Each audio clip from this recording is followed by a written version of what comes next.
El abogado responde desde Onda Cero en el corazón de la Mancha cada último jueves de mes y en este enero de 2022 contando con el experto laboralista de Cobo Serrano, Ángel Muñoz Rodríguez. Ángel, ¿qué tal? Muy buenos días. ¿Qué tal, Marco? Buenos días. Porque siguiendo la actualidad ha sido noticia que el pasado 29 de diciembre se publicaba la nueva reforma laboral, reforma que a pesar de tener aún que ser convalidada por el Congreso ya es de aplicación. Y la primera cuestión que se viene planteando y que vamos a trasladar en primera instancia al abogado es si estamos verdaderamente ante una derogación de la reforma laboral del año 2012, que es la pregunta que se hacen muchas personas. Pues finalmente, Marcos, la reforma ha sido menor de lo que inicialmente se preveía, sobre todo si comparamos lo que se ha publicado con las declaraciones que antes de su publicación pues venían realizando una parte del Gobierno. La realidad es que no estamos en modo alguno ante una derogación de la reforma laboral, ni siquiera, al menos desde mi punto de vista, ante una derogación parcial de lo que también se decía que iba a ser los aspectos más lesivos de la reforma laboral. Bien es cierto que se ha producido una modificación de cuestiones importantes, sobre todo en relación a contratación, pero en relación a otras cuestiones que sí fueron en la anterior reforma laboral del 2012 muy significativas, tales como las cuantías de las indemnizaciones, los salarios de tramitación, procedimientos de extinción colectiva de contratos, etcétera, pues respecto a esos aspectos no se ha habido ninguna modificación. No obstante, pues hemos de entender que si ha habido una reforma laboral que ha sido consensuada tanto por el Gobierno como por los sindicatos como por la patronal, pues hemos de concluir que sin duda será una buena reforma laboral y que en términos generales sí que va a ser positiva. Bien, centrémonos entonces en las principales novedades que introduce esta nueva reforma y que pueda ser de interés de los administradores que nos estén escuchando. Pues yo creo que son tres las cuestiones. Hay muchas cuestiones concretas y muchas modificaciones de distintas normas, pero son tres grandes aspectos los que se modifican con esta reforma laboral. Por un lado, la reordenación de los modelos de contratación. Siempre se ha estado abordando esta cuestión y ahora parece ser que sí que se establece una reordenación de los tipos de contratos para establecer el carácter prioritario del contrato indefinido. La generalidad será el contrato indefinido y lo excepcional será el contrato temporal. También hay unas pequeñas modificaciones o unas modificaciones en cuanto a la negociación colectiva y por último también se introducen unas medidas de flexibilidad interna un poco como contrapunto a la prevalencia de ese contrato indefinido. Si la empresa está obligada a hacer contratos indefinidos con carácter general, pues también facilitar o flexibilizar las medidas internas en la empresa para aquellos supuestos en los que haya que corregir una discrepancia entre la producción y la plantilla existente, medidas de reducción de jornada o de suspensión temporal de contratos. Estos son las tres grandes áreas que han modificado la reforma laboral. Pero se van a poder seguir haciendo contratos temporales porque la primera sensación que tenemos todo el mundo es que ya se acaban este tipo de contratos y casi que tienes que empezar a ser fijo desde el minuto cero en una empresa. Pues sí que es verdad que, como he dicho al principio, como he dicho antes, la principal novedad es que se introduce la presunción de la naturaleza indefinido del contrato. Lo que se pretende es que el contrato sea indefinido desde el primer momento y que la temporalidad sea lo excepcional. Por eso con esta reforma se han eliminado la posibilidad de realizar contratos temporales de obra o servicio, que antes eran muy utilizados, también los eventuales como antes estaban estipulados, también los contratos de interinidad, también se elimina el contrato fijo de obra en el sector de la construcción y se sustituye por un contrato indefinido, aunque finalizará con una serie de condiciones. Por tanto, desde ahora lo que son los contratos temporales quedan reducidos a dos tipos. Por un lado, el contrato de sustitución y por otro lado, el contrato por circunstancias de la producción. El contrato temporal de sustitución pues es aquel que se produce para sustituir a una persona con derecho de reserva de puesto de trabajo. No tiene más. Si tiene un trabajador en incapacidad temporal, sustitución por maternidad, reducción de jornada, pues se puede hacer un contrato de sustitución. Y en cuanto al contrato temporal por circunstancia de la producción, estos contratos solamente se van a poder hacer en dos supuestos. Cuando en la empresa haya un incremento ocasional e imprevisible y toda aquella situación que, aun siendo la actividad normal de la empresa, genere un desajuste entre la plantilla y la producción, se podrá hacer este tipo de contratos temporales teniendo en cuenta que no podrán durar en ningún caso más de 6 meses. Y cuando se trate de un incremento ocasional, pero no imprevisible, un incremento ocasional previsible, en este caso la empresa podrá hacer contratos temporales, pero que no podrán tener una duración de más de 90 días y no podrán ser nunca contrataciones sucesivas, es decir, no podrán ser 90 días continuos, teniendo en cuenta además que como otra medida para desincentivar esta contratación temporal, antes cuando se hacía un contrato temporal que durara 5 días o menos de 5 días, la cotización era superior y ahora esa cotización superior se aplicará también hasta los contratos de 30 días. Por tanto, lo que se pretende, como decíamos al principio, es que el contrato sea indefinido y este contrato, por circunstancia de la producción, solamente va a poder aplicarse en estos dos casos. Incrementos imprevisibles, máximo 6 meses, o incrementos previsibles de mi actividad, de corta duración, máximo 90 días. ¿Dónde está el problema? ¿Dónde están las discrepancias? ¿Dónde están todos los autores ahora un poco que no sabemos muy bien cómo se va a desarrollar? En determinar cuando estamos ante una situación que sea imprevisible dentro de la actividad ordinaria de la empresa que permita este tipo de contratos. Porque, por ejemplo, si tengo una empresa que se dedica a fabricar ventanas y tengo un pedido en el mes de enero de 2.000 ventanas, pues necesitaré contratar personal, 10, 12 personas durante un periodo de tiempo. Pero es un incremento imprevisible cuando mi actividad es la fabricación, es una empresa y tendré más pedidos, menos pedidos. También el empresario dirá, ¿y qué ocurre si después no entra nuevo pedido con esos contratos que tengo indefinidos? Por tanto, ahora mismo es una situación con bastante incertidumbre, pero que en caso de esa incertidumbre, hasta que o bien los convenios colectivos se adapten y establezcan los supuestos en los que se pueda hacer contratos, este tipo de contratos por circunstancia de la producción, o bien la Inspección de Trabajo establezca criterios técnicos para ver exactamente cómo va a ser la situación, hemos de tener en cuenta que una de las cosas que hace también la reforma laboral es que incrementa sustancialmente las sanciones. Antes, si una Inspección de Trabajo en una empresa determinaba que había determinados trabajadores que tenían que ser indefinidos, pues porque habían estado mucho tiempo temporales o el contrato de obra no se identificaba la obra por cualquier cosa, pues lo único que decía la empresa es que los tenía que convertir en indefinidos. Ahora se califica, se modifica la ley de infracciones y sanciones y se considera que cada contrato temporal que esté mal realizado será objeto de una sanción grave por cada contrato de mínimo 1.000 euros. Por tanto, es muy significativa la sanción que le pueden imponer a la empresa.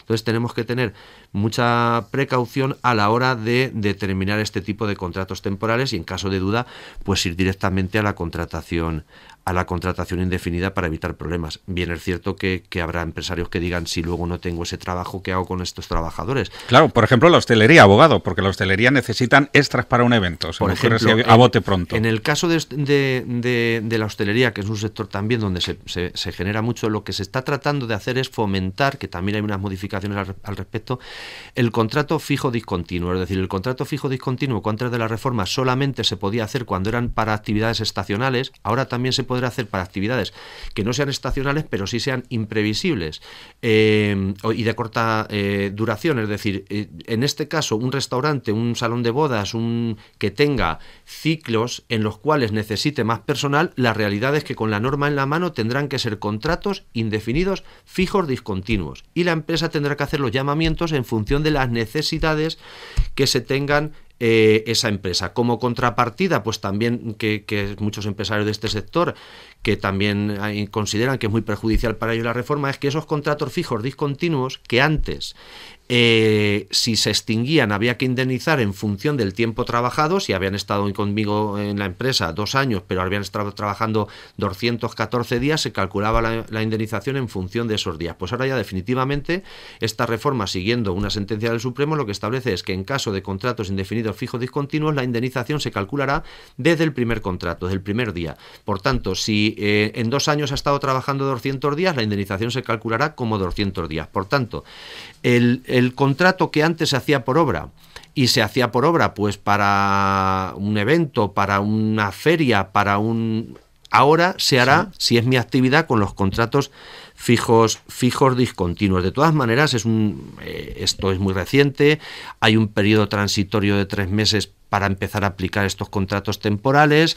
y hay que ver un poco también la evolución, sin perjuicio de que hay que tramitar la norma en el Congreso. Puede ser que haya alguna modificación posterior, pero habrá que esperar un poco cómo evoluciona y cómo se van concretando. Sobre todo los convenios colectivos serán los que tendrán que determinar, como el convenio de hostelería, de cada comunidad, los supuestos en los cuales pueden utilizar un contrato u otro. Por tanto, ahora sí, le iba a decir, sí. Concluye, abogado, sí. No, le decía que en cuanto a estos contratos temporales, Básicamente son de dos tipos, es decir, el contrato, como hemos dicho, el contrato de sustitución y el contrato por circunstancia de la producción, y luego también otra modificación importante que se ha introducido en los contratos temporales de formación, que eran contratos que también se venían utilizando.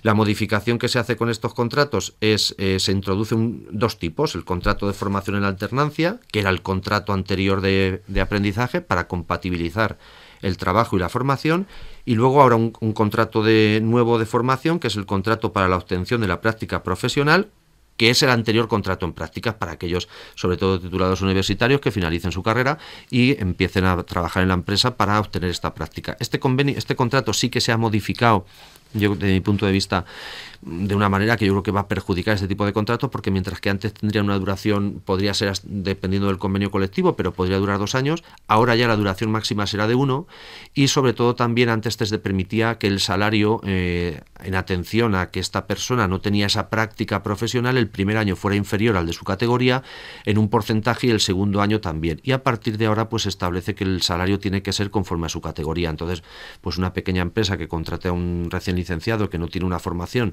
que no tiene una práctica para desarrollar esa formación, pero sí que le tiene que pagar el mismo salario que a un trabajador con mucha más experiencia, pues yo entiendo que va a limitar este tipo de contratos. Pero bueno, esa es también la modificación que se ha introducido en los contratos temporales de formación. Conflictos que hay que dirimir. Y en relación al convenio colectivo que se ha de aplicar tras la reforma, ¿cuál tendría prioridad? ¿El de la empresa o el convenio sectorial? Pues en materia de negociación colectiva también se han introducido una serie de modificaciones, no de tanto alcance como al principio se preveía, pero sí que se han introducido, por ejemplo, la aplicación prioritaria del convenio sectorial frente al de empresa. Antes tenía prioridad el convenio de empresa y ahora sigue teniendo prioridad el convenio de empresa para muchas cuestiones, excepto para el tema salarial. Es decir, en cuestión del salario se aplicará siempre, aunque haya un convenio de empresa, el convenio sectorial, siempre que lógicamente sea superior al de empresa. Pero para el resto de cosas, horarios, clasificación profesional, medidas de conciliación de la vida laboral y familiar, etcétera, seguirá siendo de aplicación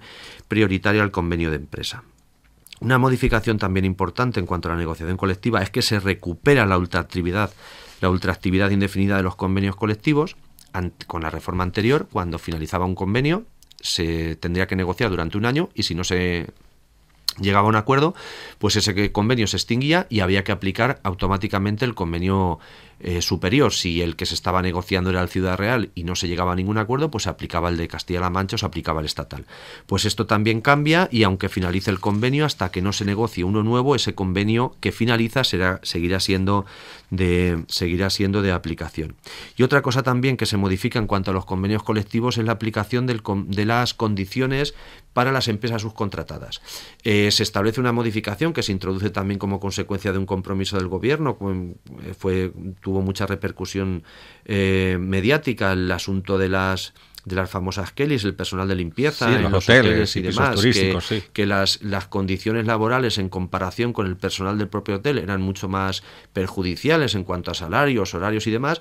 Pues ahora se establece la obligación de que cuando una empresa subcontrate parte de su actividad, a los trabajadores de la empresa subcontratada que van a prestar sus servicios en sus instalaciones se le tiene que aplicar el mismo convenio colectivo que a su personal, para evitar este tipo de situaciones tan desfavorables para que aquellas empresas que recurren a la subcontratación. Y decía al principio que también se ha introducido medidas de flexibilidad en la empresa para esos casos en los que se produzcan desajustes entre la plantilla y las necesidades de producción. Aquí también creo que hay que abundar algo más. Sí, en principio lo que se establece es decir, como una contraprestación. Si la norma va a generar que tenga que recurrir con carácter ordinario a la contratación indefinida, pues también se establecen una serie de sistemas que son complejos, pero bueno, en síntesis lo que vienen a decir es a facilitar o agilizar los trámites para implantar en la empresa medidas de flexibilización en caso de que tenga que realizar suspensiones temporales de contrato o que tenga que realizar reducciones de jornada. Se reduce los tiempos, se reduce el periodo de consultas en las empresas que tengan menos de 50 trabajadores, se establece la posibilidad de pactar un expediente de suspensión o de reducción de jornada por un periodo determinado, y si es necesario prorrogarlo, que ese mismo se pueda prorrogar con un periodo de consultas inferior de 5 días. Con la normativa anterior no se podía prorrogar, sino que había que generar uno nuevo, y además se establecen pues una serie de bonificaciones durante el tiempo que dure ese ERE para aquellas empresas que den formación sus trabajadores. También se introduce un sistema nuevo que llaman mecanismo red de flexibilización y estabilización del empleo, que es un sistema que se podrán acoger las empresas siempre y cuando se inicie por la administración. Se establece este sistema para que por parte de la administración, en aquellos sectores concretos que en determinados momentos, pues como puede ser turismo, como puede ser en construcción, o que por una crisis algo coyuntural pues se pueda establecer problemas para las empresas, se activaría este mecanismo y las empresas podían concurrir a él como una medida paliativa a las extinciones colectivas de los contratos, como una medida de forma temporal de regular esta situación hasta que todo se volviera a regular. Con mucha fuerza empieza el área laboral de Cobo Serrano este 2022, don Ángel Muñoz Rodríguez. Mucha información les van a demandar sobre esta reforma laboral que ya es de aplicación, pero lógicamente antes de ser convalidada habrá muchos aspectos que pulir, ¿no cree usted? Estaremos atentos al desarrollo de los acontecimientos. Gracias y lo contaremos aquí en El Abogado Responde Onda Cero. Gracias, don Ángel.